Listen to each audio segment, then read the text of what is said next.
Hi guys, and welcome back to a brand new video. Today we're doing a crash course in Lightroom Classic, going over everything that you need to know to get yourself started photo editing inside Lightroom. And I'm going to start right now.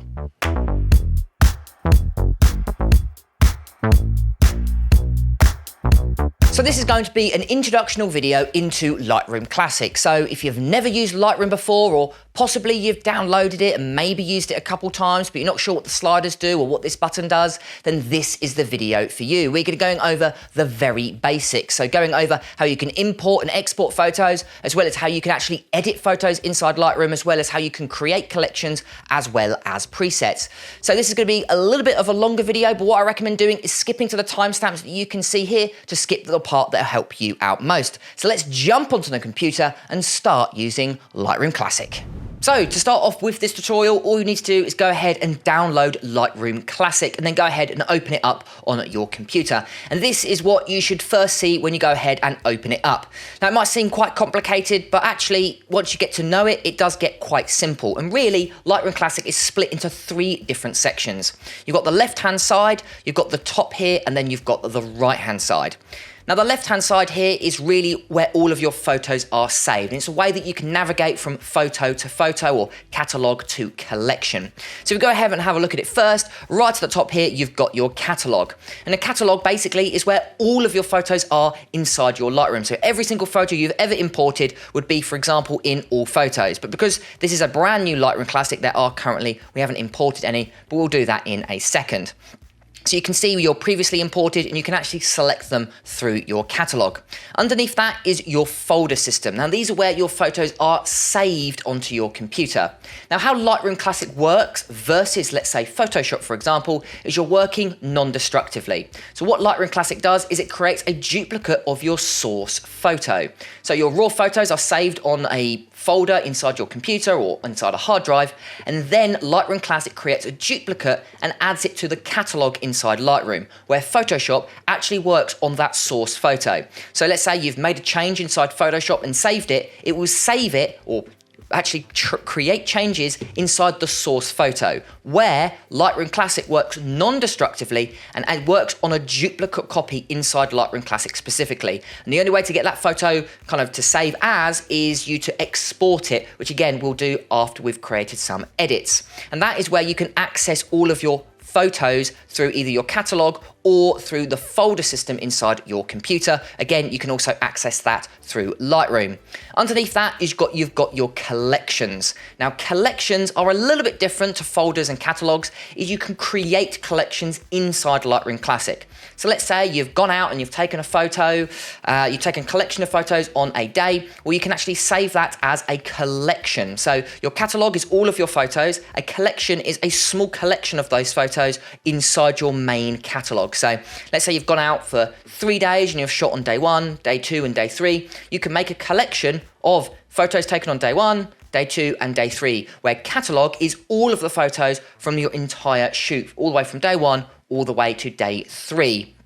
And then afterwards, you've got your published services. This is where you can actually post directly inside Lightroom Classic. So let's say you want to post directly to Adobe Stock or Flickr or Instagram or Facebook. You can actually do that. I personally don't. I'd rather export it and then control it, maybe convert the colors or something like that, then export it. I'd rarely do it inside Lightroom Classic, but you can do if that's something you are interested in. Okay, so really, as you can see, the left-hand side is how you can control your photos and where they are in your computer. The top section here is basically your panels, and this is where you can control the different panels inside Lightroom. So at the moment we're in our library, so this is when you import photos, this is where you'll be able to see basically your photo thumbnails. Then you've got your develop panel. This is predominantly what you're going to be using inside Lightroom. So this basically is where you can control all of your edits, so your brightening, your darkening, your changing your exposure, your color grading. That is what you can do here. Your map is kind of what it says on the tin, really. It's the map of your overall Lightroom. So some photos or some cameras, when you take a photo, will save GPS coordinates. And you can actually access that through the metadata inside your photos inside Lightroom Classic. Then the rest of these I never really use. You've got your book, so if you ever want to do any printing or you want to create a collection of book, maybe you're a wedding photographer, for example, you'll actually be able to create books inside Lightroom. Again, not something I've ever used really. Then you've got your slideshow, which again, very similar. If you're ever creating a slideshow for anyone, you can do that, as well as web and print.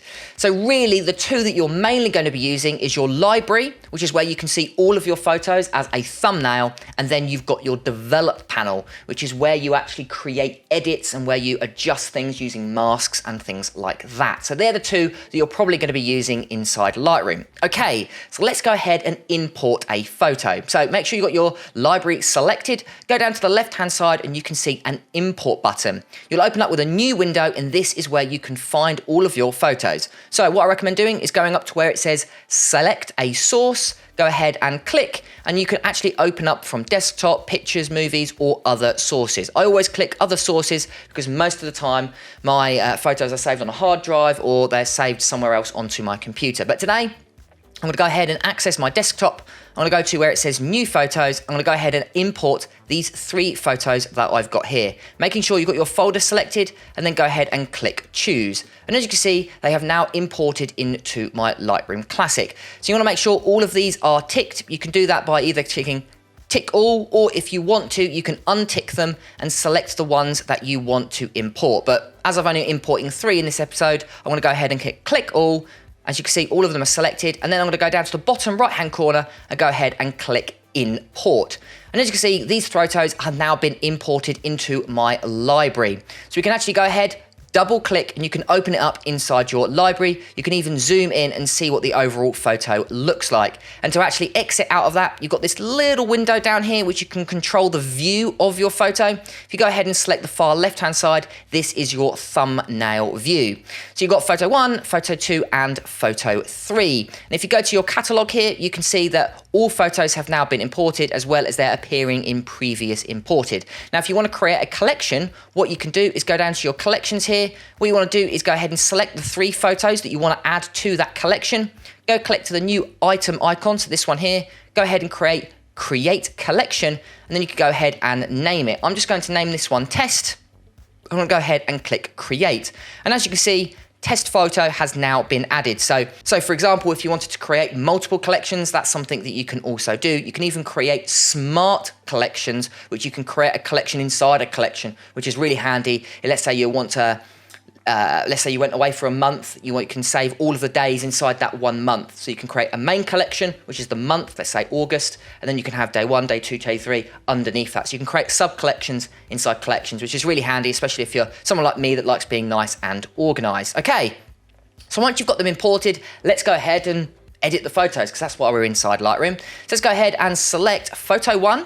Then what you want to do is go over to the develop panel, and this will open up with how you can edit your photos. So on the left-hand side, you've got all of your presets. So at the moment, obviously we've got all of the basics ones, but you can add presets as well. To do that, go ahead and click this button. You can go ahead and create a preset, import a preset, or manage presets. If you'd like to know more, go ahead to this video here, which I'll show you a lot more in detail on how you can import and as well as manage presets inside Lightroom Classic. But with Lightroom Classic, you do get a bunch of free ones and you can see them here. Now, as well as you've got your history, so you can go back, let's say you've made a few changes, but you don't like them. You can actually go into your history and revert back to where you've changed it. So let's say you've changed the exposure about 4 or 5 times. You can go back accordingly. Very similar to going undo in Photoshop. If you've ever done that, you can actually control that inside your history, as well as you can see where they are inside your collections. Above that, you've got your navigation window. This is where you can zoom in and zoom out. You can control that as well by going to these 2 buttons here. So you've got your 100%. So this is what it is when you've zoomed it in 100%. But if you click on this button here, you can control how much you've zoomed in. So let's say you want to zoom into 400%. You can do that as well just by simply clicking these buttons. And to fully zoom out, just simply click the photo. Right, so if we go over to the far right-hand side, this is where you've got all of your panels. And in today's video, what we'll do is we'll go over every single one of them in a very basic way, just so you get the gist of what each one does. But what I have done is I've created a masterclass tutorial that goes over every single one in great detail. So once you've got the gist of Lightroom and you really know what you're doing, go ahead over to my masterclass tutorial and you can really go in depth on what the basics panel does, or maybe what the tone curve does. Right, so let's go ahead and open up the basics panel. Now the basics panel really controls your white balance firstly, but it also controls your exposure. You can also control the amount of texture, clarity, dehaze, as well as saturation and vibrance, all from this one panel. So if we go ahead and have a look, it's basically split into 3 sections. First section is your white balance, the second is your exposure, then this is where you control some other parts of the photo, including texture, all the way down to vibrance and saturation. Now actually, at the very top, you've also got your B and W and HDR. So if you do want to convert the photo into black and white, you can do that by clicking the B and W, as well as you can, if you are working on a HDR photo, which is a photo with a high dynamic range, you can also do that as well. Now underneath that, you've also got your profiles. If you go ahead and click on that, you've got a bunch of profiles that you can see, like for instance, Adobe Monochromatic, which is will convert it into monochrome, as well as Adobe Landscape, Portrait, Standard, and Vivid. Very similar, if you ever have a look on the back of your camera, you might see that it's got some picture profiles. That is basically Lightroom Classic's version of a Canon or Nikon picture profile. Now underneath that, you've got your white balance. Now inside here, you've got a bunch of presets that you can choose, like for example, auto white balance, daylight, cloudy, shade, tungsten, all the way down to custom. Or what you can do is actually control it yourself by going to your temperature and tint. Temperature controls how warm or how cool the photo is, how much yellow or how much blue is found within the photo, and tint is very similar, but it controls the amount of magenta and the amount of green. And those two together control your overall white balance, so what your white looks like in your photo. If you want a very warm photo, you want your whites to add a lot of yellow and a lot of red in it, so you can change the white balance accordingly. Now, if you are struggling to find the right white balance, you see this little eyedropper icon, you can go ahead and click on that and find something with a neutral tone. So find something that's white, grey, or maybe dark grey, or even black. Just hover over it. So if I hover over this, as you can see, it's grey. If I go ahead and click on that, you can see the white balance has been changed accordingly. But that wasn't actually something that was neutral, because obviously we know that St. Paul's Cathedral has got a slight, I would say almost a creamy look to it. I think it's made of some kind of marble. So we can actually change the white balance accordingly. So I'm gonna go ahead and warm it up a little bit. I can go to my Kelvin number here. I'm gonna go for 4,500. The larger the number, the warmer the photo will become. So for example, if I go all the way to, let's say, 10,000, you can see we've made that photo look very warm. So what I try and do is find the right white balance accordingly. So I'm gonna go for around 4,500 Kelvin, and I'm quite happy with the tint here, although again, you can use that slider to add more green or to add more magenta. Underneath that is you've got your overall exposure. Now you can change your exposure by actually going to the exposure slider, and don't forget it does work in stops. And don't forget, stops of light is how you can control your exposure inside your camera. And again, it's very similar inside Lightroom Classic. So you can go ahead and increase it by brightening it, or you can go ahead and darken it. Underneath that, you've got your contrast, which again adds in the amount of contrast. Contrast, basically what it is, it's the difference between your whitest whites and the blackest blacks. And having a larger contrast means you're actually stretching that image even further. Again, try and be subtle with it. Don't add too much contrast, because you make it look very HDR or very gritty, and sometimes it doesn't look quite right. But again, you can add in contrast there. I like adding in maybe around 20% to most of my photos. Underneath that, you've got 4 sliders, which control your highlights, shadows, whites, and blacks. Now, if you hover over it, if you have a look at the actual histogram, you can see what part of the photo is being affected. So the blacks is obviously going to be the far left of the histogram, and then the white are going to be the far right of your histogram. So what I like doing is going to the highlights here, dropping those down ever so slightly. So go for something like so, then go into the shadows here and bringing those shadows up. And you can do the same with the white. So I like bringing up the white slightly. And then I also like going to the blacks and bringing down those blacks slightly. But of course, this is my own personal preference. What's really nice is you can do absolutely anything you like inside Lightroom. But for most of the part, I do like darkening the highlights and brightening the shadows. Okay, so underneath that, you've got your texture, clarity, and dehaze. Texture just controls the amount of texture, so you can increase the texture like so. But what's also nice is you can also reduce the amount of texture. Now, if you do that, sometimes the photo does look quite soft, so I recommend adding in a small amount of texture to make the photo look nice and sharp.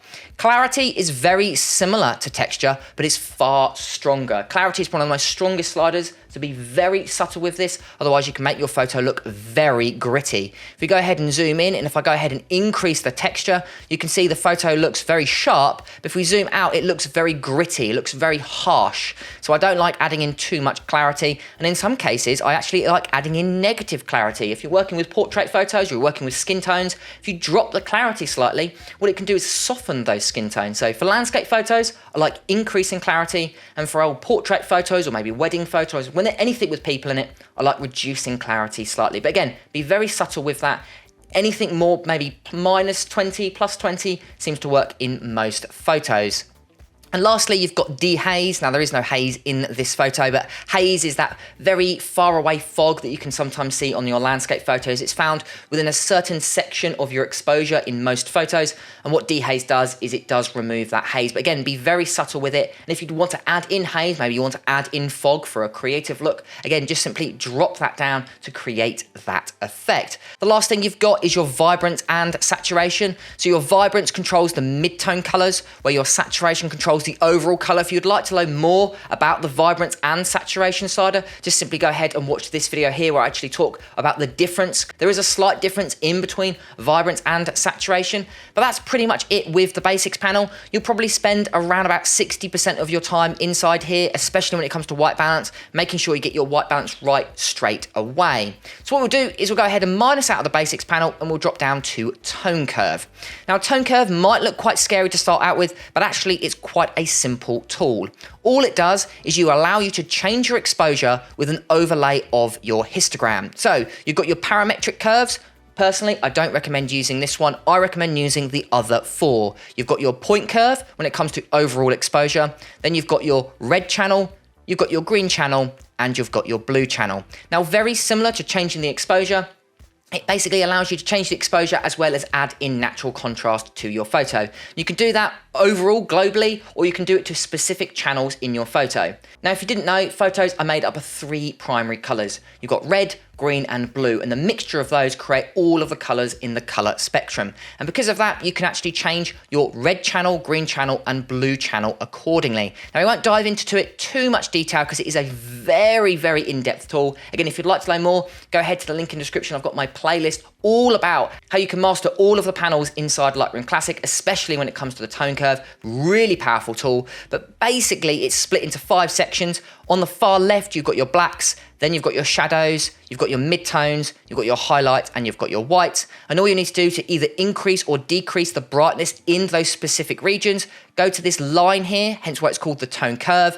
And what you can do is you go ahead and click, raise it up or darken it, like so, to brighten or darken those certain parts. So for example, if you want to brighten up those highlights, you want to bring down those midtones, for example, or maybe brighten up the shadows, you can do that, as you can see with the tone curve. You can make as many points as you like. You can go really crazy if you wanted to. Obviously start introducing some weird artifacts appearing. So what we'll do is we'll back up out of there. But what I like doing is adding in maybe 2 or 3 of these curves to create a real nice kind of contrasty look. And again, what you can do, let's go to the red channel and also do that. So if you wanted to add maybe red to the highlights, for example, and blue to the shadows, you could do that if you wanted to. Now, obviously, in this particular photo, it doesn't work, but it may work for your photo. And again, it's the same for the green channel and also the blue channel. What the parametric curve does is it's a very basic version of that, but you don't have full control, which is not something that I prefer. I prefer working in the point curve where you've got your input and output values and you can control that accordingly. But to be honest with you, to do is probably not use it in this particular video, as I'm not a fan of what the tone curve does, especially to the images that we're working with today. Okay, so let's turn out of the tone curve and let's go down to color mixer. Now, color mixer, you've got a brand new tool. You've got your overall mixer tool, which controls your hue, saturation and luminance. And then now you've got a brand new tool called the point curve, which is something we'll go over in a second.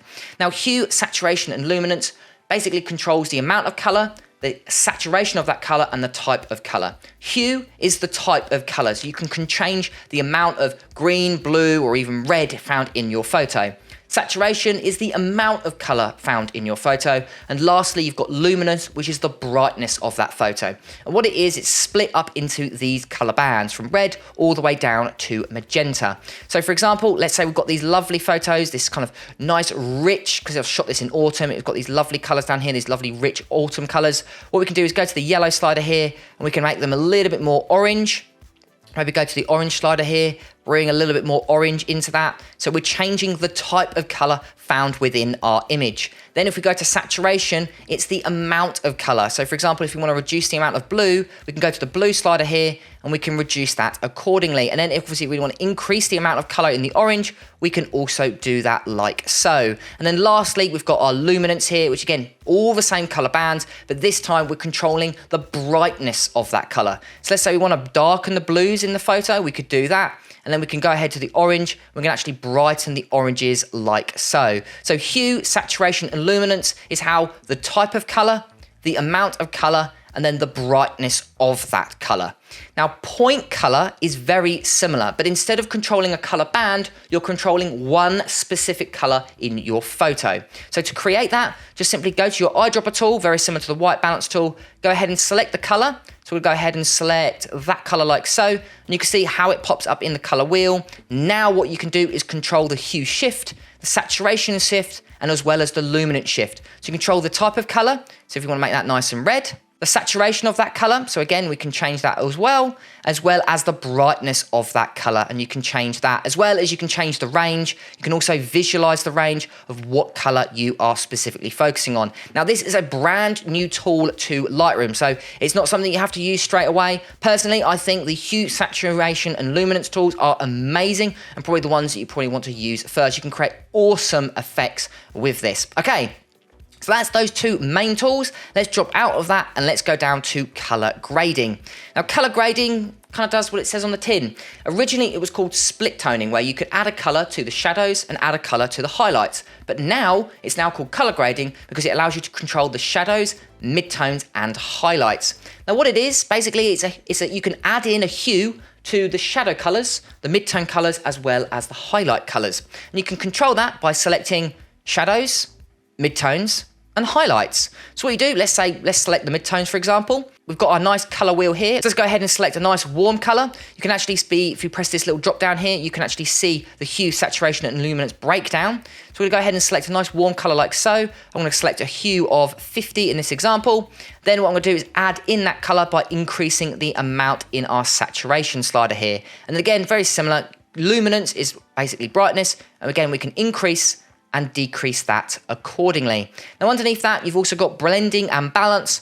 Personally, I wouldn't use these straight away. Once you kind of get to know how the color grading tool works, then I'd recommend using the blending tool. But most of the time, I'd recommend just using it as a default. But what's really nice, again, you can control the shadows and also highlights. So a great example, let's say you want to add nice cool color to the shadows. So we'll do that. So do something like that, made a nice warm color. And then with the highlights, I'd maybe add in a red. And again, we could just go to the saturation and add that in accordingly. And as you can see, we can control all of it using our global channel as well. So if you want to add a global color to it, you can do that as well. But personally, I like being in control of where the color is falling. And we can do that by just selecting these three, or you can go ahead and select and have a look at all three at the same time. Okay, so that is the color grading tool. As you can see, it's a great way to color grade your photos. Again, you can add colors to the shadows, midtones, and highlights. You can control the amount of color as well as the type of color and also the brightness of that color. A tool I highly recommend using in almost every single photo. Okay, so let's turn off the color grading panel and let's move down to details. Now, details controls two fundamental parts of your photo. It controls how sharp your photo is as well as how much noise is in your photo. Now, sometimes if you've shot your photo at a very high ISO, you'll notice you've got a lot of grain in your images. And this is called ISO grain or ISO noise. We can actually reduce that inside Lightroom Classic. So firstly, you've got your sharpening. So you've got the amount of sharpening, you've got the radius, so how thick that sharpening is going to be. You've also got the details and masking. And then underneath that, if you go ahead and click on this, you've got manual noise reduction, and you can control the luminance of that as well as the color. Now, I'm not gonna go too much into detail with this because they're quite complex, but if you'd like to know more about the details panel, go ahead and watch this masterclass tutorial, which I go over in depth of what exactly the actual details panel does. does. But fundamentally, it controls how sharp your photo is and also how much noise is found in your photo, how much luminance noise as well as how much color noise. Basically, experiment, see what works for you. Personally, I don't really use the sharpening tool much, as most of the photos that I take are really sharp, but sometimes maybe if you've missed focus or something like that, you can actually retrieve a lot of that information and make your photos actually good. Whereas maybe if you've ever so slightly missed focus, you actually retrieve that information, which originally would have been lost if you didn't use the details panel. But most of the time, if the photo isn't sharp, I just simply don't use it. As you can see, this photo is really sharp, so I don't need to change much. And again, I'm also shot it at not too high ISO, so this is ISO 2000, and in my Canon EOS R5, it's not too bad. But for example, if I want to reduce the amount of ISO noise, I can actually do that accordingly. And as you can see, it's removed some of it from the photo. But most of the time, I rarely use this tool, but it's very handy if you do want to sharpen your photo or simply reduce the amount of ISO grain. Okay, so if we turn off the details panel, the next we've got is lens correction. Now, every single lens has a certain profile. If you've ever watched any of my lens reviews, you'll notice whenever I actually take a photo of my graph images, I turn off my profile corrections as well as turn off chromatic aberration enhancement. Now, what this means is basically every single lens has got optical problems with it. And what Lightroom Classic can do is it creates a profile to fix those problems like distortion, vignetting, and chromatic aberration. What I recommend doing is always making sure that your remove chromatic aberration is turned on as well as enable profile corrections. So for example, if I go ahead and turn these off, you'll notice there's a difference between the before and the after. And that is what Lightroom does, is it works out, I shot it on a Canon RF 50mm f1.2. So what I've done is it's basically, this is what it looks like raw, but when you go ahead and enable profile corrections, it fixes distortion, vignetting, and chromatic aberration. So make sure that's always turned on. If you really want to go into town with it, you can actually go into the manual mode and really control the amount of fringe reduction inside your photo. But realistically, most of the time, you're never needing to do that unless you really zoom into a point. Let's say if we zoom into 800%, you might see chromatic aberration on high contrast edges, but this is quite an expensive lens. If I do the before and after, yeah, you can't really see much of a difference. But if I used a cheaper lens, you might be able to notice a difference. But fundamentally, what the lens correction does is it corrects the lens. It fixes any optical problems that your lens might have. So always make sure these two are turned on. Okay, so let's move down to transform. Again, a tool I don't really use much, but what it does is if it fixes any issues when it comes to building shape. So predominantly use this when you're doing architecture photos. If your image looks a little bit distorted, or maybe the horizon isn't quite right, or it's skewed, you can actually change this in the transform tool. So you've got your vertical, so as you can see, it kind of squishes the image vertically. Then you've got your horizontal, so if again, you can fix it on the horizontal plane. You've got your rotate, so you can actually rotate the image as well as your aspect. So again, you can kind of squish the image if you wanted to, or squish it the other way. This is quite good if maybe you're taking a photo of a building and it looks like it's kind of disappearing into the horizon, or you can actually fix that by going to your horizon and vertical and basically kind of correct the images. Again, not something I do much. So for this example, I might go to the horizon here and actually just ever so slightly, maybe go by -1, just slightly fix that. Again, you've also got your offset as well, so if you want to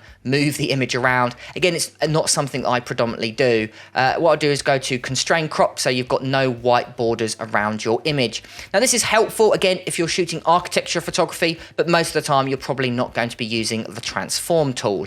Okay, so after that, you've got lens blur. And again, this is a brand new tool found in Lightroom Classic. What it does is it creates blur for you. It creates a fake shallow depth of field, very similar to the portrait mode you get on some iPhones. Basically, this is Lightroom Classic's version. Again, it's not something I predominantly use, but it's definitely something you can experiment with. What you need to do is go ahead and click apply. What it will do is Lightroom will kind of work out the depth of field in your photo, create a depth map, and then create a blur effect accordingly. Now, this photo isn't going to work because there is no depth of field. Although it was shot at f1.2, everything was really far away, so the depth is pretty much the same. So if you have a look at visualized depth, you can see that it's worked out. The trees are closer than St. Paul's Cathedral, but to be honest with you, there would be no shallow depth of field in this photo, so I'm not going to apply it. But what's really nice is you can control the amount of blur as well as the type of bokeh found within your photo. There might be something really interesting, especially if you're working with portrait photos and you want to create that nice shallow depth of field, but maybe you don't own the right lens to create it, then this might be a tool that you might find incredibly helpful. But for this photo and for this tutorial, I won't go too much in depth. Second to last, we've got the effects panel, and again, very similar to the details panel, it controls two fundamental parts of your photo. It controls the amount of vignetting found within your photo. Maybe you want to add some in, you can also do that using the amount slider. Then you control the midpoint of that, you control how round that vignetting is, as well as the feather. And then underneath that, you've got grain. Now, some people love adding in grain. Personally, I'm not a fan of adding in grain to any of my photos, but if that's something you do like doing, you want to go for that kind of vintage look, then again, you can go into your grain, you can control the size and the roughness. If I go ahead and add in a lot of grain, like for example, I'll go ahead and zoom in, or maybe not too far, you can see we've added in this grain, it makes the photo look really old. Personally, I brought a nice expensive lens, it's not something I don't want to make it look grainy, so yeah. I brought an expensive camera, I want to make all my photos look quite sharp. But if you do want to add in grain, that is something you can also do. And then lastly here, we've got our calibration tool. Now, calibration tool is probably the most scientific tool out of all of the tools inside Lightroom Classic. What it does is it controls the global color of your red, green, and blue. Now again, like I was saying, all photos are made up of three primary colours, red, green and blue. But every single camera brand will have a different idea of what red is or different idea of what blue or green is. And the calibration tool basically allows you to calibrate, you're telling Lightroom Classic what blue is blue. What is the correct blue for you? Again, like I was saying, every single camera brand will have a different type of blue. So every single photo, you might have heard the term, I love Canon's color science. Well, that's what this is. It's the interpretation of what color is within your image. And you can control that using the red primaries, green primaries, and blue primaries. So you could got your hue shift here, as well as your saturation shift. Again, if you'd like to know more, I've actually made an in-depth masterclass tutorial. Again, I'll make sure to place the link in the description. But apart from that, that is the basics panel here. These are all of the tools that you can use to really edit your photos. The last few ones we've got up here, you've got your crop tool, which obviously is fairly easy to understand. You can crop your image, you can rotate it, you can change the aspect ratio, you can do all of that with inside here. The next tool here you've got is basically your removal tool, or some people call it the clone tool or the healing tool.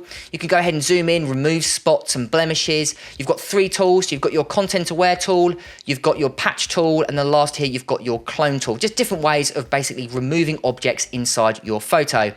One here, I never use this, but this is your red eye correction. Sometimes if you take a photo of your pet or you take a photo of a person, you'll get red eyes in the pupils. That's the flash going inside the person's eye and bouncing off like the back of the retina, I think, creating this red look, or in some animals it's green or even purple. Cat's eyes are famous, I think, for being white.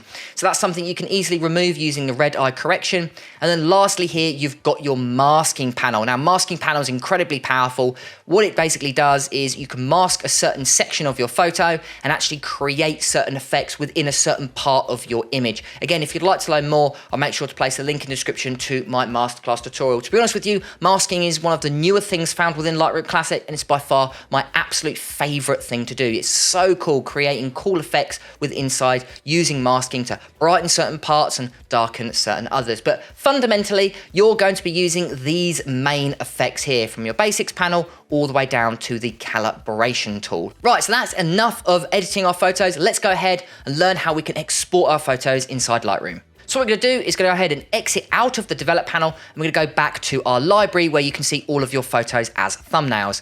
Now what you can do if you wanted to is you can export individual photos, or you can export them as a main collection. In today's video, I'm just going to go ahead and export one photo.